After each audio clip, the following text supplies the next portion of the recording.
মাথার উপরে সূর্য হবে তাহলে পেঁয়াজ কত লাগবে? সেই রাসূল বলছে আমি আমার উম্মতদেরকে জান্নাতি পেয়ালাতে করে হাউজে কাউসারের পানি পান করাবো, কিন্তু যারা শরাব পান করে, মদ পান করে, রাসূল পাক বলছেন তারা হাউজে কাউসারের পানি পাবে না। আর কিয়ামতের মাঠে আমার নবী ফেলফেল করে তাকাবেন না। নবী ইবনে মাজার হাদিসে বলছেন, হাদিসটি সহিহ, রাসূল পাক বলছেন শাফাআতি লি আহলিল কাবাইর মিন উম্মতি, আমি কিয়ামতের মাঠে আমার উম্মতের বড় বড় পাপীদের সুপারিশ করে জান্নাতে নিয়ে যাব। রাসূল পাক আলাইহিস সালাম বুখারীর হাদিসে বলছেন কিয়ামতের মাঠে যাদের অন্তরে রায়ের দানা পরিমাণে ঈমান আছে আমি নবী তারও সুপারিশ করে জান্নাতে নিয়ে যাব। রাসূল পাক বলতেছেন কিয়ামতের মাঠে এমন কিছু লোক হবে তাদের পাপের কারণে, গুনাহের কারণে আল্লাহ তাবারাক ওয়া তাআলা তাদের প্রতি জাহান্নামকে ওয়াজিব করে দিবে, আমি তাদেরও সুপারিশ করে জান্নাতে নিয়ে যাব। যাদের প্রতি আল্লাহ জাহান্নাম ওয়াজিব করে দিয়েছে, আমার নবী মুস্তাফা যখন চোখের পানি ফেলবেন আল্লাহ বলবেন যাও, জাহান্নাম তো ওয়াজিব করে দিয়েছিলাম কিন্তু আমার নবীর কারণে তোমাদেরকে বকশে জান্নাত দান করে দিলাম। রাসূল পাক বলছেন কিয়ামতের ময়দানে প্রত্যেক নবী বলবেন ইযহাবু ইলা গায়রি, অন্য করের কাছে যাও। আর এই মুসলমানদেরকে নবী বলবেন আনা লাহা, এটা আমার কাজ, আমার কাজে এসো। আল্লাহর নবী সাজদাতে যাবেন, আল্লাহ বলবেন ইয়া মুহাম্মাদ ইরফা রাসাকা, বুখারীর হাদিস, মুহাম্মদ তুমি মাথা তুলো। রাসূল পাককে আল্লাহ বলবেন সাল, তুমি চাও তো তা তোমাকে দেওয়া হবে, তুমি যা চাইবে তোমাকে দেওয়া হবে। সারা হাসরের ময়দানে সমস্ত নবী, সমস্ত রাসূল, সমস্ত ওলি, সারা পৃথিবীর লোক কিয়ামতের মাঠে তাকিয়ে থাকবে, আল্লাহকে রাজি করতে ব্যস্ত থাকবে, কিন্তু আল্লাহ পাক রাসূলের দিকে তাকিয়ে আছেন, বলছেন হাবিব মাথা তুলো, তুমি যা চাইবে তোমাকে তাই দিব, তুমি জাতি রাজি আমি তাতি রাজি। তাই ইমাম আহলে সুন্নাত আলা হযরত বলতেছেন খোদা কি রাজা চাহতে हैं दो आलम, খোদা চাহতা হে রাজায়ে মোহাম্মদ, সারা পৃথিবী চাই আমি আল্লাহকে রাজি করব, আমার আল্লাহ চাই আমার বন্ধু মুহাম্মদ সাল্লাল্লাহু আলাইহি সাল্লামকে রাজি করব। সুবহানাল্লাহ সুবহানাল্লাহ। আমি আপনাকে বলতে চাই রাসূল পাক কি কিয়ামতের মাঠে মায়েশাকে চিনতে পারবেন না? না, পৃথিবীর মুসলমান, এটা রাসূল পাকের বিয়াদবি। একটি হাদিস শোনাচ্ছি শুনেন, কিতাবটির নাম হচ্ছে মুসনাদে আহমদ, 10 লক্ষ হাদিসের হাফিজ ইমাম আহমদ বিন হাম্বল, পৃথিবীতে সবচাইতে হাদিসের বড় কিতাব মুসনাদে আহমদ। এই কিতাবের মধ্যে হাদিস নাম্বার 6563। এই হাদিসকে ইমাম তিরমিজিতে উল্লেখ করে বলছেন হাযা হাদিসুন হাসানুন সহিহুন, এই হাদিসের সনদ হচ্ছে সহিহ। সাহাবা ইকরাম বলছেন আল্লাহর নবী নিজের হুজরা থেকে বের হলেন, রাসূল পাকের দুই হাতে দুটি খাতা রাখা ছিলেন। আল্লাহর নবী জিজ্ঞাসা করছেন সাহাবী আমার হাতে কি? তো সাহাবা বলছেন আল্লাহ ওয়া রাসূলুহু আলাম, আল্লাহ আল্লাহর নবী ভালো জানেন। তো রাসূল পাক বলছেন এক্ষুনি আল্লাহ পাক জিবরিল আলাইহিস সালামকে দুটি খাতা দিয়ে পাঠিয়েছিলেন, একটি খাতাতে আদম নবী থেকে নিয়ে কিয়ামতের সকাল পর্যন্ত যত লোক জন্ম নিয়েছে এবং নিবে তাদের মধ্যে যারা জান্নাতে যাবে, একটি খাতায় তাদের নাম লেখা আছে, তাদের বাপের নাম লেখা আছে, তাদের দাদার নাম লেখা আছে, তাদের বংশের নাম লেখা আছে, আর একটি খাতাতে যত লোক জাহান্নামে যাবে তাদের নাম লেখা আছে, তাদের বাপের নাম দাদার নাম লেখা আছে, তাদের বংশের পরিচয় লেখা আছে। রাসূল পাক বলতেছেন এর চাইতে একটা কমানো হবে না, একটা বাড়ানো হবে না।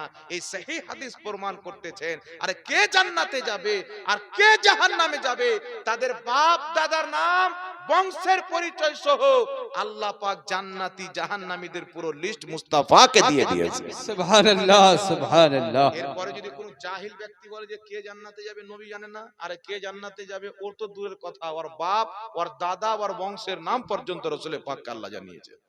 আর সুবহানাল্লাহ হবে না? সুবহানাল্লাহ আপনাকে বলতে চাই সুবহানাল্লাহ। বাবা এই চাক্কার বাদ দেন। আজ পর্যন্ত মুসলমান এই টেনশনে আছে যে নবী এটা জানতেন কিনা ওটা জানতেন কিনা। জি, মাদ্রাসায় তো অনেক মৌলবি পড়ায়, অনেক রকমের ভক্ত, আপনাদের এলাকাতে তো অনেক ফিরকার লোক আছে, আপনার ফিরকার যারা ভক্ত আছে বলবে আমাদের হুজুর সব জানে। এমনও ফিরকার লোক আছে বলবে আমাদের হুজুর সব জানে, কিন্তু ওই হুজুর আবার বলবে যে নবী এটা জানতেন না। মানে নবী সব জানে না, ওর হুজুর সব জানে। একমাত্র আহলে সুন্নাতুল জামাতের লোক আমরা বলতে চাই এই পৃথিবীর মুসলমান আমার আপনার নবী মুস্তাফাকে আল্লাহ পাক যতটা মান সম্মান ইজ্জত ইলিম জ্ঞান দান করেছেন, শিক্ষা দান করেছেন, খোদার ইজ্জতের কসম খেয়ে বলি এই নীল আকাশের নিচে জমিনের মাটিতে দূরের কথা, সাত আসমান সাত জমিন আল্লাহর সৃষ্টিতে আল্লাহ পাক ওই মতন জ্ঞান ওই মতন সম্মান কাউকে দান করেনি যেই মতন জ্ঞান সম্মান মুহাম্মদ রাসূলুল্লাহকে দান করেছেন। জ্ঞানের দিক দিয়ে রাসূল সবচাইতে বেশি আল্লাহর সৃষ্টিতে, সম্মানের দিক দিয়ে সবচাইতে বেশি, আর সবাই আল্লাহর নবী হয়েছে, আর আমার নবী সমস্ত নবীর ইমাম হয়ে গেছেন। এটা সুবহানাল্লাহ হবে না? এই জন্য পৃথিবীর মুসলমান আপনাদেরকে বলতে চাই, রাসূলের কায়নাত সাল্লাল্লাহু আলাইহি সাল্লামকে ওই রকম মহব্বত করতে হবে যেই রকম রাসূলের পাক মহব্বত করেছেন। যদি কোনো আলিমের জবানে এমন কোনো বাক্য শুনেন যে রাসূল পাককে ছোট করা হচ্ছে, তাকে তালাক দিয়ে দেন। আল্লাহ পাক পবিত্র কোরআন পাকে বলেছেন, ইয়া আইয়ুহাল্লাযীনা আমানু লা তাত্তাখিযু আবাআকুম ওয়া ইখওয়ানাকুম আউলিয়া ইলা আখিরিল আয়াত। আল্লাহ পাক বলছেন, হে বিশ্বাসীগণ ঈমানদার, যদি তোমার আপন বাপ, যদি তোমার আপন ভাই ঈমান আনার পর কুফরিকে পছন্দ করে, ঈমানের প্রতি কুফরিকে পছন্দ করে, মুসলমান হওয়ার পর কুফরিকে পছন্দ করে, আল্লাহ আল্লাহ রাসূলের বদনামকে পছন্দ করে, গুস্তাখিকে পছন্দ করে, তো আল্লাহ পাক বলছেন তোমার বাপ হলেও সম্পর্ক নাই, তোমার ভাই হলেও সম্পর্ক নাই। এইজন্য রাসূলের পাক বুখারী শরীফের হাদিসে বলছেন, এ আমার সাহাবী, ইসলামের সর্বোচ্চ আমল কি? তো একজন সাহাবী বলছেন, হুজুর নামাজ। রাসূলের পাক বলছেন না। আর একজন সাহাবী বলছেন, হুজুর জিহাদ। রাসূলের পাক বলছেন না। আল্লাহর নবী বলছেন, ইসলামের সর্বশ্রেষ্ঠ আমল হচ্ছে তুমি বন্ধুত্ব করো তো আল্লাহ আল্লাহ রাসূলের জন্য, দুশমনি করো তো আল্লাহ আল্লাহ রাসূলের জন্য। এটা সুবহানাল্লাহ হবে না? সুবহানাল্লাহ, যারা আল্লাহ আল্লাহ সুবহানাল্লাহ। রাসূলের পক্ষের লোক তাদের সাথে বন্ধুত্ব করো, যারা আল্লাহ আল্লাহ রাসূলের বিপক্ষের লোক তাদের সাথে দুশমনি করো। এই বার্তা আল্লাহ কুরআন পাকে দিয়েছেন। এই জন্য পৃথিবীর মুসলমান কি দরকার ছিল সাহাবী নিজের বাপকে হত্যা করার? সাহাবী বলছেন, রাসূল পাকের বিপক্ষে এসো, তোমার সাথে আর কোনো সম্পর্ক নাই। এই পৃথিবীর মুসলমান আজ আপনাদেরকে বলতে চাই, আমরা হচ্ছি মুসলমান, রাসূল পাককে অন্তর খুলে আমরা সবাই মহব্বত করব, নবী পাকের তাজিম করব, রাসূল পাকের সম্মান করব। মনে রাখবেন পৃথিবীর মুসলমান, বুখারী শরীফের প্রথম খণ্ডে হাদিস এসেছেন, আল্লাহর নবীকে একজন সাহাবী জিজ্ঞাসা করছেন, ইয়া রাসূলুল্লাহ, ইয়া হাবিবাল্লাহ, আমাকে কিয়ামতের ব্যাপারে জানকারি দেন। নবী মুস্তাফা বললেন, নামাজের টাইম হয়ে গেল। নামাজটা পড়েনি, নামাজ পড়া কমপ্লিট হয়ে গেল। আল্লাহর নবী বলছেন, কে ছিল কিয়ামতের ব্যাপারে জানতে চাচ্ছিল, হাজির করো। সাহাবী উপস্থিত হলেন, ইয়া রাসূলুল্লাহ, আমি জানতে চাচ্ছিলাম কিয়ামতের ব্যাপারে। নবী পাক বলছেন, তুমি কিয়ামতের ব্যাপারে জানতে চাও? জি হ্যাঁ, জানতে চাই। আল্লাহর নবী মুস্তাফা বলছেন, তুমি আগে এটা বলো যে কিয়ামতের জন্য জোগাড় কি করেছো, কিয়ামতের জন্য প্রস্তুতি কি নিয়েছো? তো সাহাবী বলছেন বুখারীর হাদিসে, ইয়া রাসূলুল্লাহ, ইয়া হাবিবাল্লাহ, আমি নামাজ বেশি পড়িনি, রোজা বেশি রাখিনি, তবে ইউহিব্বুল্লাহ ওয়া রাসূলুহু, আমি আল্লাহ আল্লাহ রাসূলকে ভালোবাসি। নবী পাক উত্তরে বলছেন, যেই ব্যক্তি দুনিয়াতে যাকে ভালোবাসবে কিয়ামতের মাঠে তার সাথে থাকবে। নারায়ে তাকবীর, নারায়ে রিসালাত। যেই ব্যক্তি দুনিয়াতে যাকে ভালোবাসবে কিয়ামতের মাঠে তার সাথে থাকবে।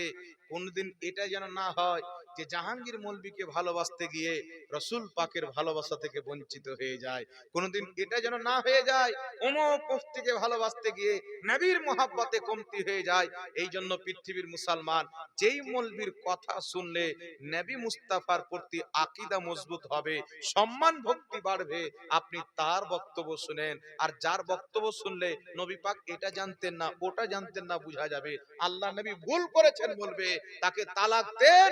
যে রাসূল পাকের বিপক্ষে আমরা তার বিপক্ষে, যে রাসূল পাকের পক্ষে আমরা হচ্ছি তার পক্ষে। জোরে বলেন সুবহানাল্লাহ। সুবহানাল্লাহ, আমি কি সুবহানাল্লাহ। করের বিপক্ষে কথা বলেছি ভাই? কি কথা বলে? যে মুসলমান হবে ও তো রাসূল পাকের পক্ষে হবে, যে মুসলমান হবে ও তো রাসূলের পাককে মহব্বত করবে। করবে কি করবে না একটু জোরে বলতে হবে। এই জন্য পৃথিবীর মুসলমান আজ আপনাকে বলতে চাই, ইমাম তাবরানী রাহমাতুল্লাহ আলাইহি তাবারী শরীফে হাদিস, তাবরানী শরীফে হাদিস এনেছেন, হযরতে আলী থেকে বর্ণিত। হযরতে আলী বলছেন, রাসূলের পাক বলেছেন, তোমরা নিজের সন্তানকে তিনটা জিনিস শিক্ষা দাও। তোমরা নিজের ছেলেকে, নিজের মেয়েকে, সন্তানকে তিনটা জিনিস শিক্ষা দাও। রাসূলের পাক বলছেন, সর্বপ্রথম আল্লাহর ভালোবাসা শিখাও। আল্লাহর ভালোবাসা কি? নামাজ পড়ো, কোরআন তেলাওয়াত করো, রোজা রাখো, হজ করো, মদ পান করিও না, জুয়া খেলিও না, মা বাপকে কষ্ট দিও না, নামাজকে ছেড়ে দিও না, রোজাকে ভঙ্গ করিও না। এ সমস্ত জিনিস আল্লাহর মহব্বতের অন্তর্ভুক্ত। একটু সুবহানাল্লাহ হবে না? সুবহানাল্লাহ দ্বিতীয় সুবহানাল্লাহ নম্বরে রসুলের মহব্বত শিখাও, অর্থাৎ নবী পাকের আদর্শ, নবী পাকের সুন্নাতকে মেনে চলো। নবী পাকের মহব্বত কি জিনিস?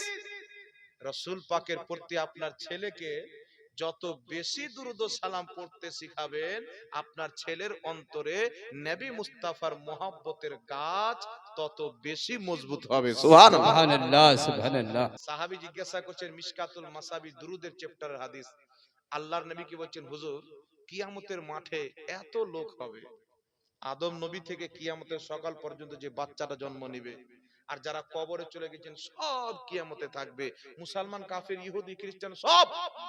তো হুজুর এত আরব খারব ট্রিলিয়ন চাইতে বেশি লোকের মধ্যে ওই কিয়ামতে আপনার সবচাইতে বেশি নিকটবর্তী কারা হবে?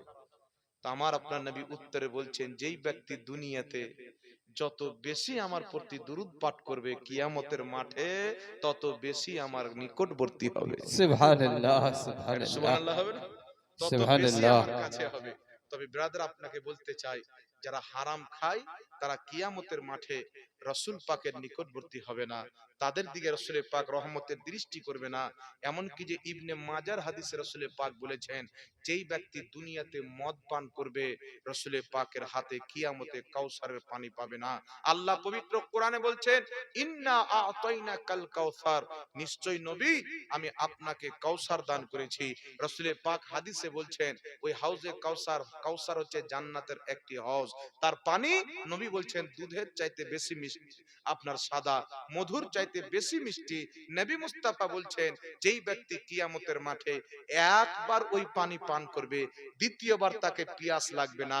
দয়ার নবী মুস্তাফা সাল্লাল্লাহু আলাইহি ওয়াসাল্লাম বলছেন, কিয়ামতের মাঠে আমি আমার ঈমানদার উম্মতকে ওই জান্নাতি পেয়ালাতে করে হাউজে কাউসারের পানি পান করাবো।